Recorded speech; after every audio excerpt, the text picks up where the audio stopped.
This is Mommy. It happened one night when we were visiting my husband's family. My 5-year-old niece suddenly pointed to a terrifying picture in the storybook I was reading to her. No way. I rushed up to the attic, where I found my sister-in-law in a state that was beyond recognition. She didn't appear to be breathing, and I was so scared that I couldn't stop shaking. I'm sure my niece was trying to tell me about this somehow. I won't forgive this. Suppressing the anger welling up inside me, I began to plot my revenge. My husband Tony and I, who are the same age, got married 2 years ago when we were 28. Despite my busy job, Tony is a wonderful man who takes the initiative to handle household chores in my stead. I want to support you, Kate, because you work to help those in need. I was very grateful to him for that. Because of our busy lives, we didn't have any children yet, though we both love kids and hope to have one soon. We were hoping for the right time, but it never seemed to come. Let's take our time and not rush. Yes, but I can't help but want a cute little girl like Rachel. I agree with you. Rachel is Tony's brother's daughter, our adorable 5-year-old niece. Tony's brother Kevin took over the family farm and lived with his wife Beth, Rachel, and his parents in a rural town far from us. We could only visit to help with the farm during Easter holiday and stay for a few days during summer and Christmas holidays. Kevin's family was busy managing the farm and coordinating crops with nearby farms, so our visits were just long enough. Kevin and his wife were friendly, and his parents were kind, so I always looked forward to going back. Most of all, Rachel eagerly awaited our visits. Beth and I were close in age and got along well. As an only child, she was like a real sister to me, and we kept in constant contact. Tony, look. Beth sent another picture of Rachel. She's so cute. Oh, really? Send it to me too. We always shared such moments. Whenever we had video calls, Tony and I would compete for the phone. But at some point, Beth stopped replying to my messages. Worried, I ran to Tony as soon as he got home from work. Beth isn't replying. Do you think something happened? Maybe she's just busy. It's harvest season, after all. I hope so. It's the first time this has happened, so I can't help but worry. Though Tony initially didn't think much of it, he quickly called his brother when he saw my concerned face. Kevin told us that Beth was sick and bedridden. Worried, I asked Tony to let me speak to Kevin directly. Is Beth okay? What are her symptoms? I bombarded him with questions out of concern for her. Kevin sighed deeply on the other end of the line. You know, it's not really appropriate to pry into other people's families. Just leave it alone. He didn't answer my questions and abruptly ended the call. What happened to Kevin? I was shocked by his uncharacteristically blunt attitude. Feeling that I might have overstepped, I reflected on my approach. Even so, I couldn't stop worrying about Beth and thought about visiting them, but my work schedule was full, so I couldn't make the trip. It was late July, and I hoped to see her well when we visited during the summer. A few weeks later, in August, Tony and I visited his family home. Since we hadn't received any contact from Beth, we were worried that her condition might be quite severe. Kevin, where's Beth? She's not here right now. Wondering what was going on, Tony's mother informed us that Beth had been hospitalized. As expected, the situation was serious, and both my husband and I were shocked. While we're here, we'd like to visit Beth in the hospital. Unfortunately, only immediate family members can visit her. That sounds pretty serious. I almost voiced my concern, but felt it wasn't appropriate, so I swallowed my words. Another worry on my mind was my niece, Rachel. Usually a cheerful and talkative girl, she was unusually quiet. She's probably feeling anxious because her mom isn't around. I thought of ways to cheer her up and make our stay enjoyable for her. While I was placing our luggage in the room, Rachel quietly approached me. Kate, What is it? Do you want to talk? She seemed nervous and fidgety, possibly because it had been a while since we'd last seen each other. She stared at me as if wanting to say something, but just as she opened her mouth, Kevin quickly walked in. Rachel, Tate and Tony are tired. Go play over there. We're fine, really. But Kevin insisted. No, sorry for bothering you. He took Rachel away forcefully. Even though we're family, and I didn't want him to feel so obligated, maybe this was his way of being considerate. This happened several times, preventing me from having a proper conversation with Rachel. Even my parents-in-law seemed uneasy, unlike their usual selves. They kept hinting that we should leave soon, making the atmosphere awkward. Something felt off, and I began to suspect their behavior. Tony noticed too. This feels different from usual. After dinner, as we were relaxing in the living room, Rachel toddled over to me again. I want to sleep with Kate. But once again, Kevin quickly followed and scooped her up. I told you not to be a bother. I just want her to read me a story, then I'll sleep. She looked like she was about to cry as she was carried away. Kevin, it's really okay. Rachel, let's go to your room. Which book do you want to read? Kevin, looking somewhat unsatisfied, agreed reluctantly after I reassured him it would only be for a short time. All right, if you insist. Thank you. Rachel's face brightened, and she eagerly led me to her room. This one. Read this one. I started reading the book Rachel had chosen, and she suddenly pointed to a picture. This is Mommy. It was a beautiful princess, and I felt touched thinking she saw her mother this way.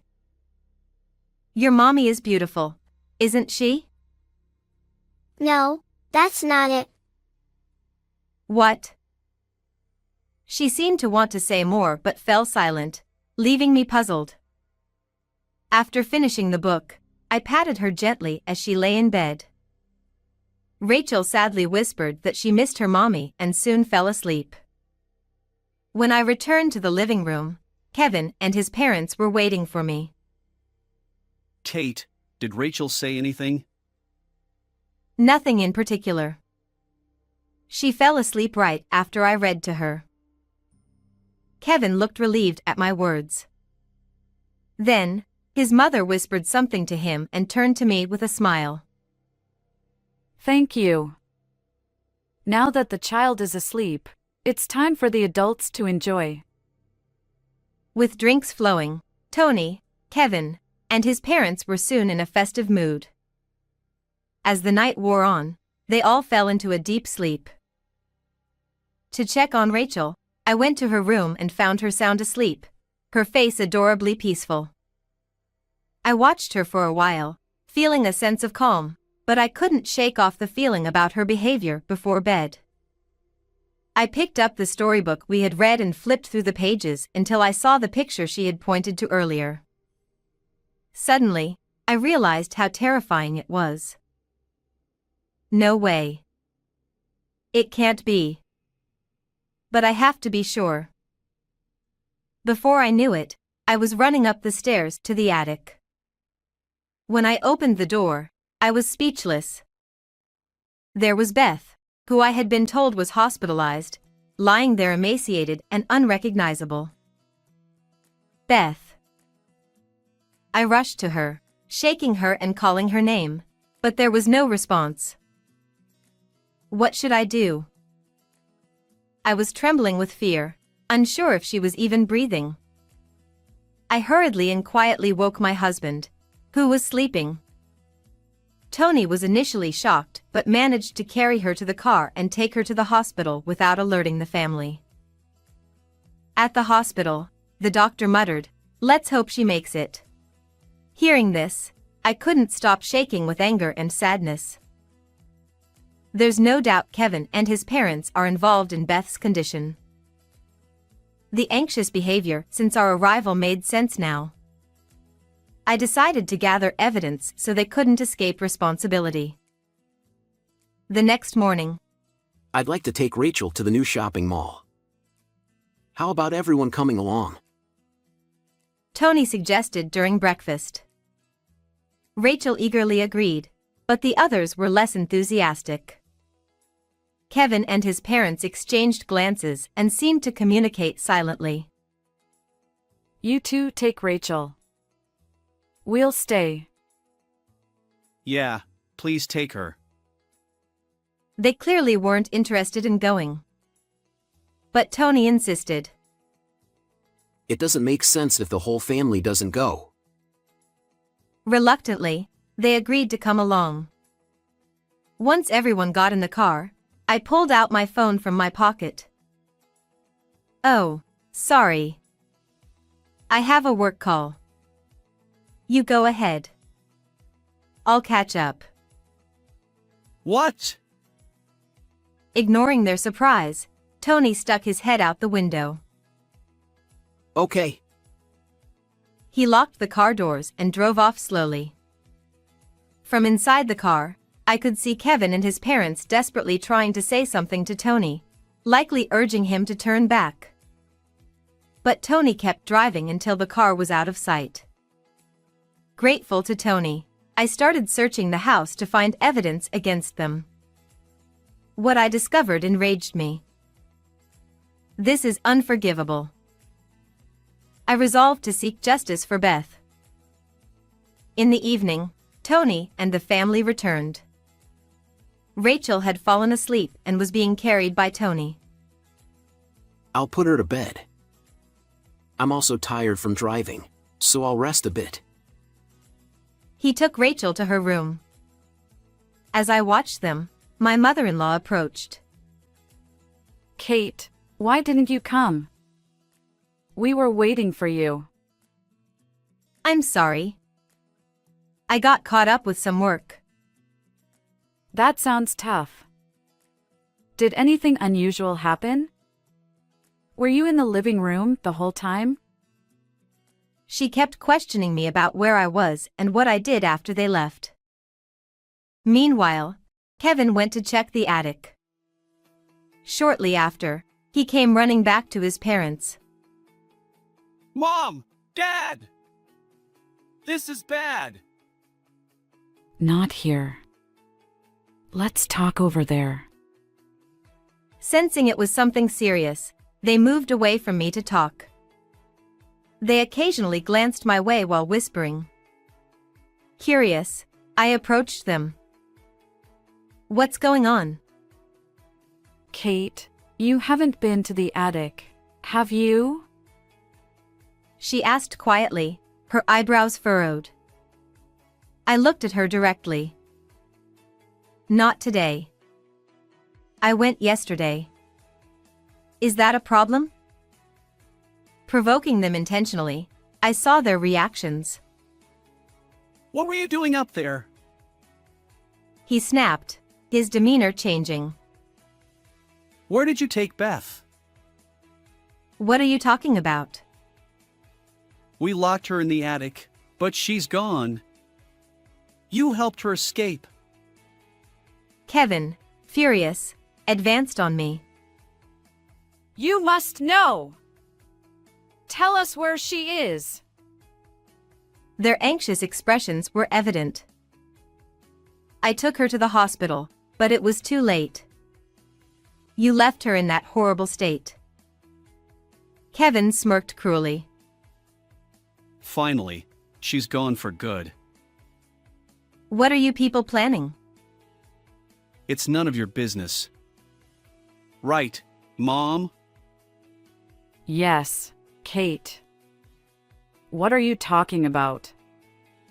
Beth has been hospitalized. Their blatant lies were infuriating. I sighed deeply and glared at them. What about this? I showed them the photos I took of Beth in the attic, chained and lying there. Seeing the photos, Kevin and his parents couldn't deny it and looked away. Did you do this to her? Kevin sighed and scratched his head. She went to the attic on her own. His ridiculous excuse was met with my incredulous smile. Did they think I would believe that? I decided to take the next step. This is the reason, isn't it? I slid a document across the table. Kevin snatched it and went pale. How did you get this? We searched everywhere. It was a document that recorded some financial transactions, and in my sister-in-law's handwriting, it said, "Something's wrong with the flow." Where did this discrepancy go? I found it hidden in Rachel's bookshelf during my search. Let me ask differently. This is evidence of your fraud, right? Kevin crumpled the document and took it to the kitchen. He turned on the stove and burned it. Too bad. Now there's no evidence. He mocked me, waving his hands dismissively. After that, he came back, leaned on the table with his elbows, and looked at me with a smug expression, as if he wanted to say, "I did it." Beth found out about our scheme, so we had to silence her. Feeling assured without evidence, Kevin boasted about their scam. They had been buying crops cheaply and selling them at a higher price, pocketing the difference. When Beth discovered this, she confronted them. Beth couldn't ignore it once she knew. We told her to keep quiet, but she wouldn't listen. So you locked her in the attic to silence her? I was shocked by their actions and reasoning. As I listened, they vilified Beth, claiming they were justified. I was appalled. Mother-in-law signaled to Kevin. But searching the house is rather rude. City girls have no manners. Since you know, you're going to the attic too. He lunged at me, but Tony burst through the door. Kevin! Stop! He rushed to my side. Don't interfere! We're protecting our livelihood.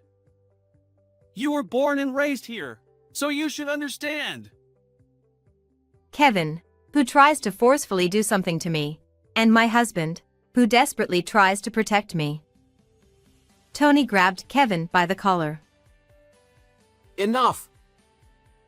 Actually, I had already informed Tony about everything I had discovered via message. So after they returned, he pretended to rest until the three of them showed their true colors. It's too late. We're already preparing to sue you. What? At my words, Kevin, who had been grappling with Tony, loosened his grip. The document you just saw was a copy. The original is safely stored, and I have digital backups too, so it's pointless to destroy it. You cunning little... You're one to talk. Oh, and look at these. I laid out several photos in front of him. They showed Kevin and his parents living it up at expensive restaurants and hotels. What? This is just us having family meals or trips, right? Sure, if that's all there was. But what about this? I flashed another paper under his nose. Receipts? Yes, and that's a problem, isn't it? The receipts were labeled as business entertainment expenses, billed to the agricultural corporation they formed with neighboring farmers. Beth found these. It's clear misuse of funds. Damn it! Kevin slammed his fist on the table, visibly angry. I felt a surge of anger thinking about Tony's feelings, knowing his brother's deceit. I told them that the neighboring farmers were already aware, and we'd have a formal discussion soon. I've been appointed to handle it. You don't stand a chance. I smiled and flashed my lawyer's badge. My profession was no secret to the family, which is probably why they locked Beth away, fearing she might tell me. Kate, please don't do this. We're family. Yeah, let's keep a good relationship going. Even my father-in-law pleaded. Kate, please! But I couldn't ignore their wrongdoing. They then asked why I went to the attic. Rachel told me. That kid. I told her not to say anything. She didn't say anything direct. She just gave me a hint. What nonsense are you talking about? They must have threatened Rachel, telling her she'd never see her mom again if she spoke out. Rachel kept her promise. But she wanted to help her mom. Using a storybook, Rachel had tried to alert me. The picture she pointed to depicted a princess trapped by a demon in an attic. I admired her cleverness for a 5-year-old. I explained this to them, and they fell silent. I then showed them a video on my phone.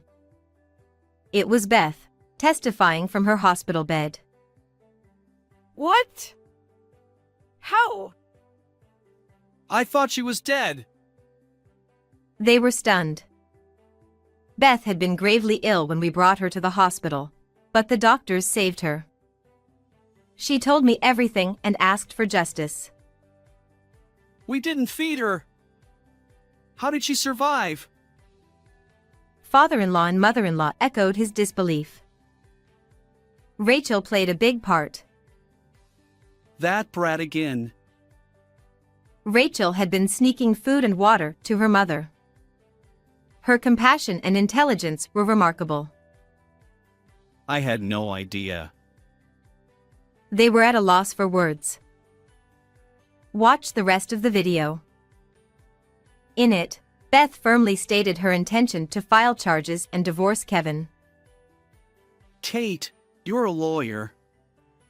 Can't you work something out? We're family. Yes. Please tell Beth that suing us is pointless. Their begging was pathetic. Tony looked heartbroken. I'll handle this case too. Prepare yourselves. When I said that and pushed them away, they muttered, "No way," and hung their heads right there. Later, the family was sued by the neighboring farmers. They agreed to repay the difference in sales revenue in a lump sum. Beth filed charges against them for her treatment, and they faced legal consequences. They had to pay $50,000 in damages and medical expenses, and Beth got a divorce. Naturally, she got custody of Rachel and was awarded $80,000 in child support. Kevin and his parents sold their property to pay, losing everything. They came to us, begging for help. We're cutting ties. Don't contact us again. They left dejected, and we haven't heard from them since. Beth and Rachel moved to her parents' place and are doing well. We see them often, and Rachel is a joy to be around. Play with the baby when it's born. I found out I was pregnant after the ordeal, and Rachel is excited. I plan to work up until the birth, continuing my role as a lawyer helping those in need. How was today's story? Please subscribe to our channel. See you in the next video.